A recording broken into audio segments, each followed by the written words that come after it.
Welcome to Energy Stew. This is Peter Roth, your host. And I'd like to ask you, how's your gut? Is your gut healthy? You know how important that is?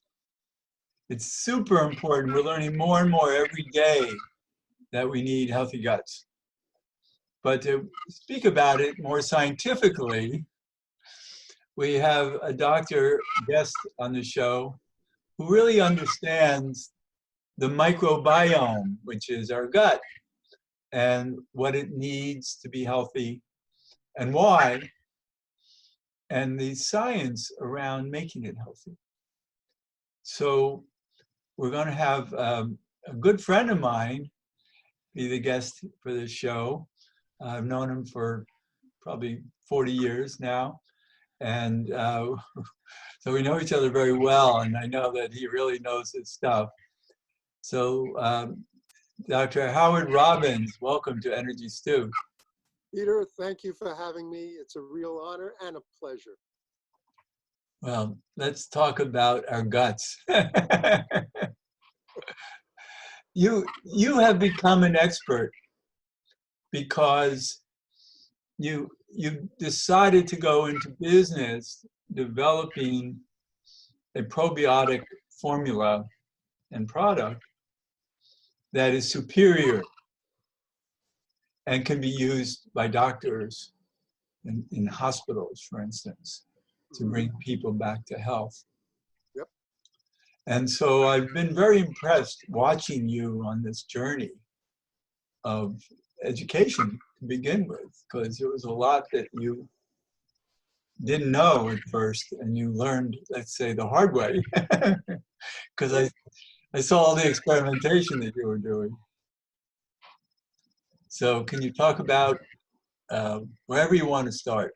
Okay, so let's begin with the nature of my medical practice, where I do intravenous ozone therapy, can help destroy good bacteria in our gut, as well as the bad bacteria in our gut and yeast that can overgrow when good boys are gone and only bad boys are living there. And this became a necessary part of my regimen, is to have a quality probiotic for my patients to take to balance out the effects of the therapy. So we started using the typical capsules, powders, and tablets that were on the market. We found out which were the better ones, generally more expensive ones, refrigerated products, things like that. And then we found out what their limitations were and what the problems were associated with it. So in that search, we went on and we looked on and we found liquid probiotics that were out there. And most of them weren't very good again, but they had value. For example, kombucha, which has been around for a very long time, but we found its problems and limitations, required refrigeration, which was one thing. Secondly, it's a fermented product, which means it's producing alcohol. And many of our patients are very alcohol sensitive. And many patients that I see over the years also are recovering alcoholics. So any amount of alcohol at all was a serious issue for them.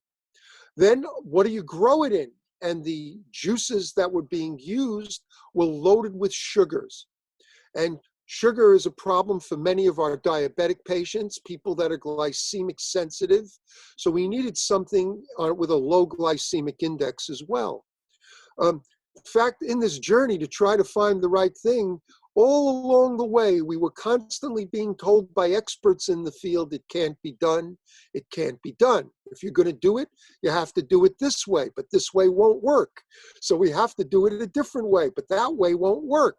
So it was one expert after another in food science that was telling us how it couldn't happen. But there was a decent product on the market that we'd been using found and started using for years. It was a limited number of strains of basic bacterias that were growing on organic vegetables. And the juice was then extracted when they were finished growing, so to speak. But these bacteria weren't truly living, as we found out. They had some life to them, which made it valuable. But then we found out that it had never been tested for safety because it was being done in a sort of mom and pop operation. So this began, uh-oh, what am I going to do? And I found a product that was out there from a company. And I have to be honest, always, as you know, it's important to have full disclosure. But so to make this product and to get this product the way we wanted, I have to tell everybody I had to buy into this company. Now, I'm not going to talk about so much this particular product and this particular company, but about how we developed it, because that's why this kind of product became so important. Now, but it allowed me, by giving them money, to let me have a strong say in what to do to make this right. So what I did first was I went online and I looked up all the problems with probiotics that were out there, all the complaints. I went to Harvard Medical School and the School of Public Health and Dr. Chan's complaints about it. I went to the Cleveland Clinic. I know, traditional institutions, but they had quite a number of complaints with how things were being made and manufactured.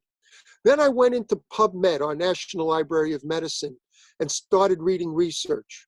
Now, just as a point, you go back about 15, 20 years ago, and there were dozens of articles on microbiome and probiotics, but nothing of importance or of great interest other than to scientists. In the last 10 years, if you go to PubMed and just type the word microbiome in search, over 66,000 studies and papers have been written on it, most even just in the last 5 years. There isn't a day that goes by where numerous papers are not being published now in studies showing how the biome, the gut bacteria, connect to every part of our body. Okay, you would think they're just bacteria living there, they don't do anything. Well, they actually have a tremendous connection to your moods. There's studies coming out showing how they can help cause or prevent cancer, how they affect whether you get acne breakouts as teenagers or not. The gut the gut-brain connection showing how it affects our moods and our attitudes every day. So there are supposed to be several hundred different bacteria in our gut. Problem is, virtually everybody listening to this show has had an antibiotic even once in their lifetime.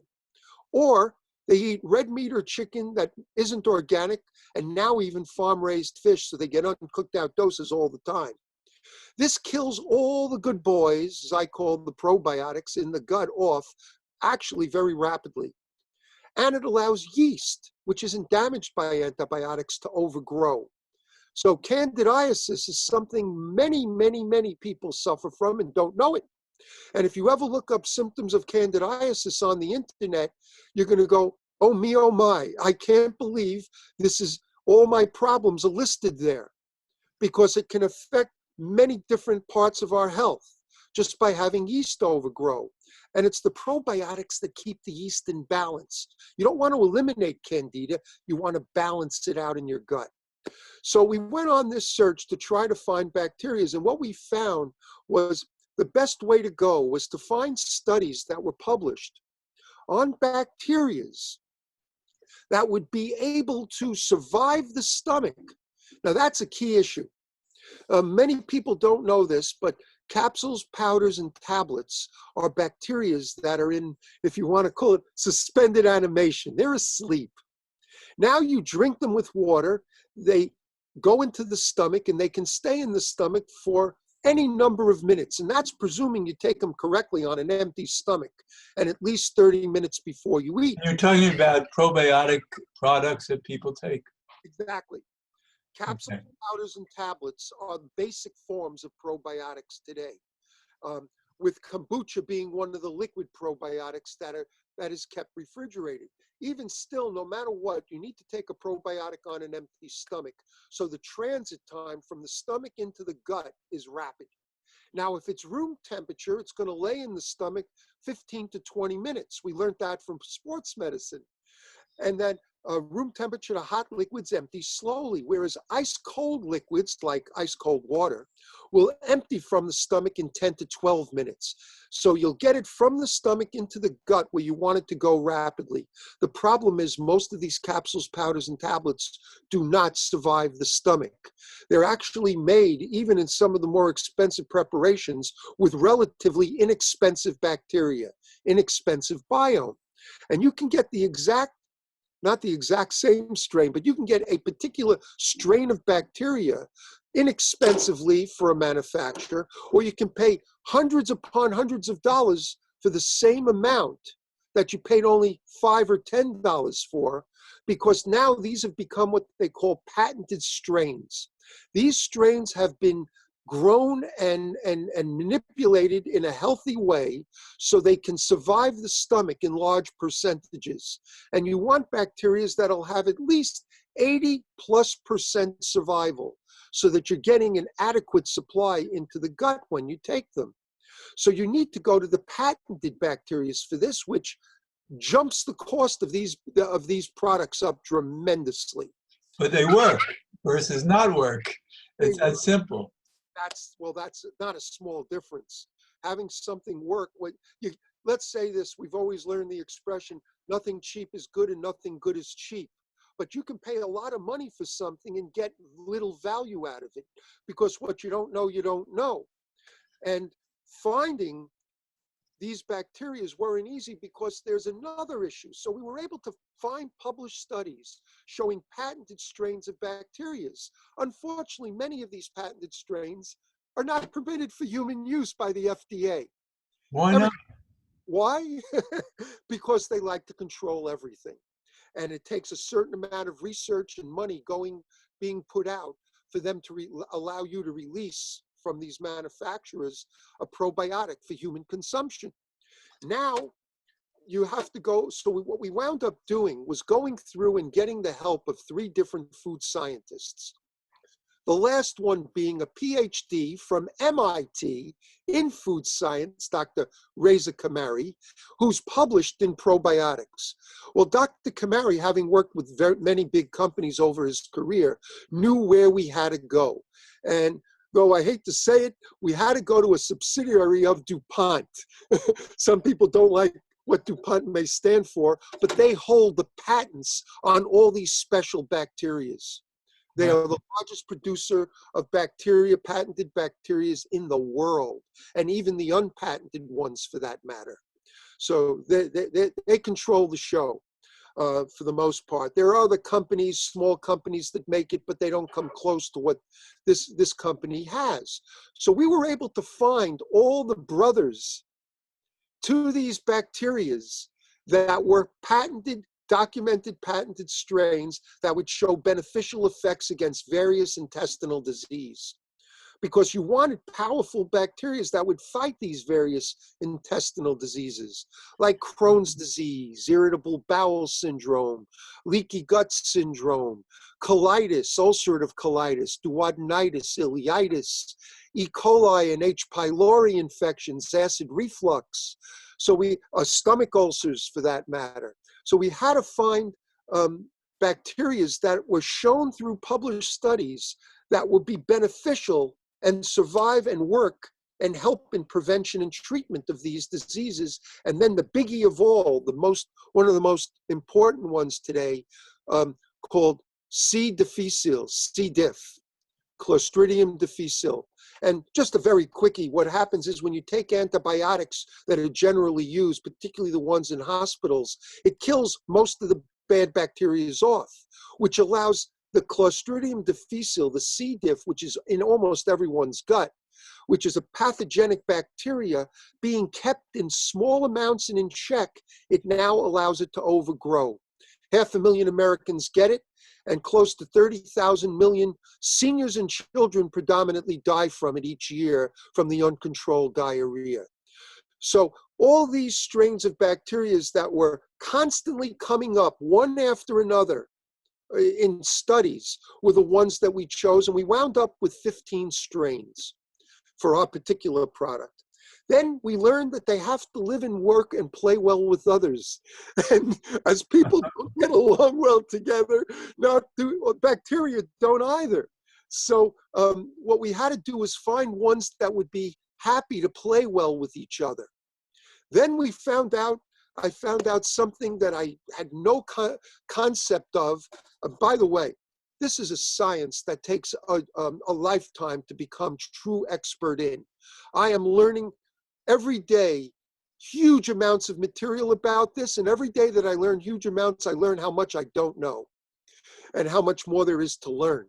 Okay, so we're simplifying this for all the listeners, so it makes life a little easier for them. Well, it's actually really amazing to understand this how complex the science of our microbiome is, and how complex the science of all the probiotics individually are, and how controlled it is, and how we go to the store and we think we're getting probiotics, and we could be getting practically nothing. And so many of us really have guts that need it all, and we're not getting it. So then what? Well, if you look at it, and this is the sad thing, and I hold manufacturers account for this. Many of the manufacturers will put on their label X number of billion CFUs, they call them colony forming units, alive at the time of manufacture. So they were living when they manufactured them, but then they dehydrated them into a powder that they then either kept as a powder or filled them into capsules or compressed them into a tablet and put them to sleep. The problem is they know that they're not coming back to life again in the amounts that you think you're ingesting. And I hold them accountable. Also, according to Harvard, a lot of these facilities that make it are not FDA compliant, and GMD or GM special government approval for the facility to be the kind of clean facility that can make these things correctly and package them correctly. So there's a lot of issues that they raised about this. And then I had my own concerns over probiotics. Even when you open up a bottle of kombucha, which is not a bad product, to be honest, except it has the alcohol, the sugar, and a limited number of strains. You open it up and air gets in. Air is loaded with horrible things, and it damages the biome that's in the drink. Every time you drink some of it, you pour it into a glass and drink it, that bottle is now becoming damaged. Light can also damage things. We all know, you've listened to your show, light has energy. And if light spectrums can get in, it can cause damage. So there was a lot of issues that came up that we had to overcome with, in the end, 2-ounce amber glass bottles so nothing can leach into it, so that light can't damage it. And that air won't matter because you take a 2-ounce shot each day and it's gone. So this is why we felt it would become so important. So interesting, the science behind it. But what I'm thinking about though is, I have some probiotics here, and this has 16 strains in it. Well, what does that mean? Are those really highly scientifically controlled strains that I know I'm getting the best of probiotics? Well, here's the key. Some of the companies are really good companies. They have the best idea in mind, but they're also there to make money. You got to remember that. It's unfortunate, but they're in business, and business means more to them sometimes than what they're putting out. So 16 strains is a good number. It's actually a good number. Most combinations of strains are less than that. But if they're not using these special strains that can survive the stomach, it ain't going to do you much good in the long run. Then we found out not only should they survive the stomach, but there's actually strains of bacteria, again, raising the cost of each type, called next generation smart bacteria. Now, you don't think of bacteria as having any great intelligence, but what they actually mean is this, and there's actually a term called next generation smart bacteria. They've actually raised these bacteria to change, and I have to say it this way and I'll explain it, their genetic expression. So when they go into your gut as an individual, they change themselves, they adapt to your gut and your gut wall. So they live happily ever after in your Artificial intelligence. It's almost like that, but Yeah, not. right. But it's not artificial. But So no, it's amazing the intelligence of everything that's alive, and these probiotics are alive. yeah, well, that's the key. First of all, now here you take a capsule, powder, or tablet. Let's say a good amount of it survives the stomach.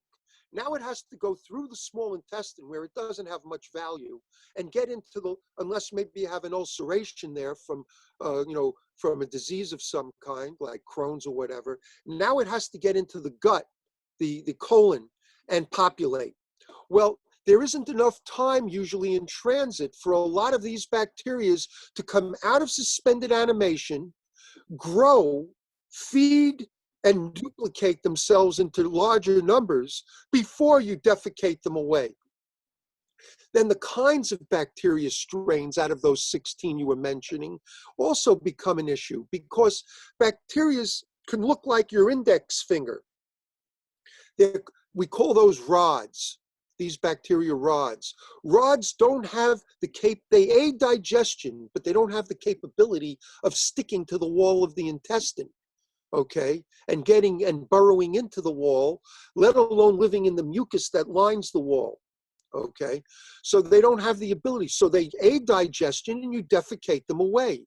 The majority of the strains that are usually chosen will do that. And sometimes they have only been chosen so they can be numbers. We have 15 strains, we have 12 strains, we have 10 strains, not because they're compatible with one another.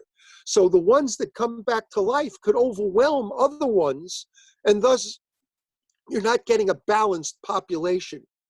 So working and playing well with others, developing and using only patented strains that will survive the stomach, next generation bacteria, smart bacteria, so they can learn to live in your intestine better than someone else's and have a physical structure to live on the wall, to grab onto the wall and like claw onto it and stay there.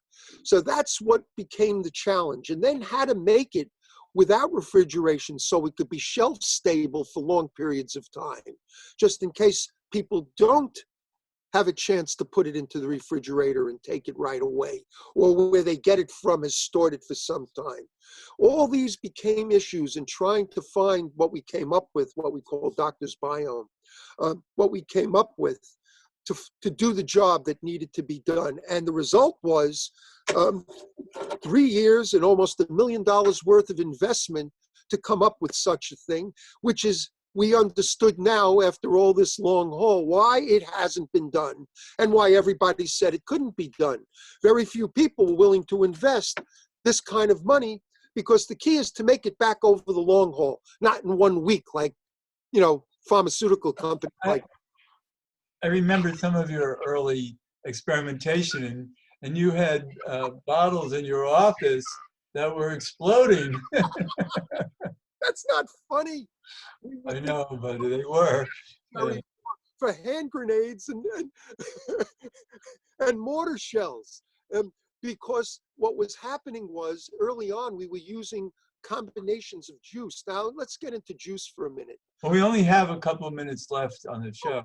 Combinations of juice became important because those juices were predominantly fruit juices with too much sugar, which caused too much fermentation, too much alcohol, too much carbon dioxide, and kaboom.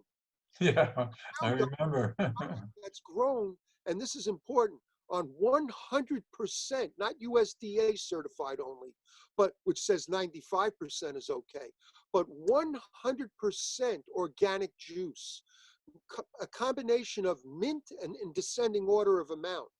Organic mint, kale, lettuce, cucumber, celery, apple, lemon juice.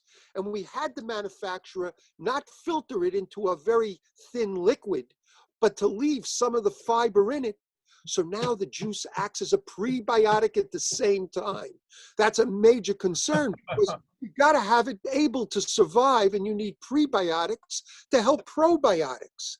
So it's all built into the same formula, you see. It wasn't an easy thing to come up with. No, I'm fascinated by this, and I feel that it's really necessary for health to add this valuable substance to our microbiome so that we can be healthy on so many levels, because it goes on and on and on what it contributes to our general health.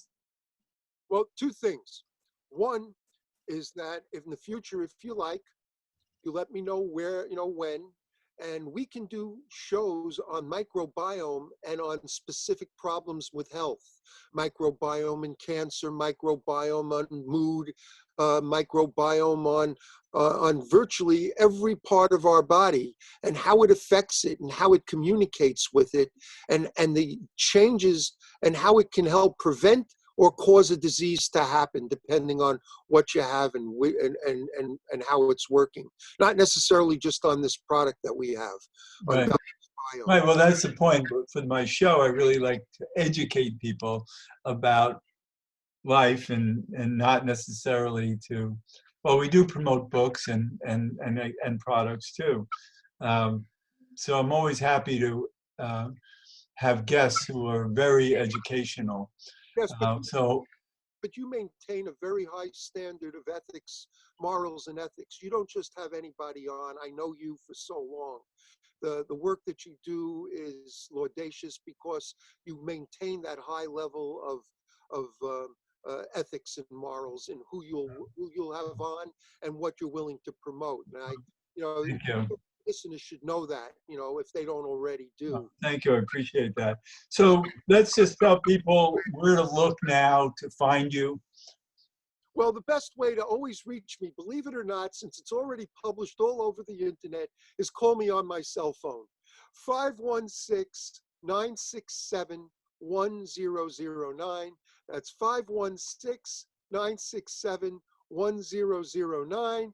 Or if you just want to find out about this wonderful product, go to doctorsbiome.com.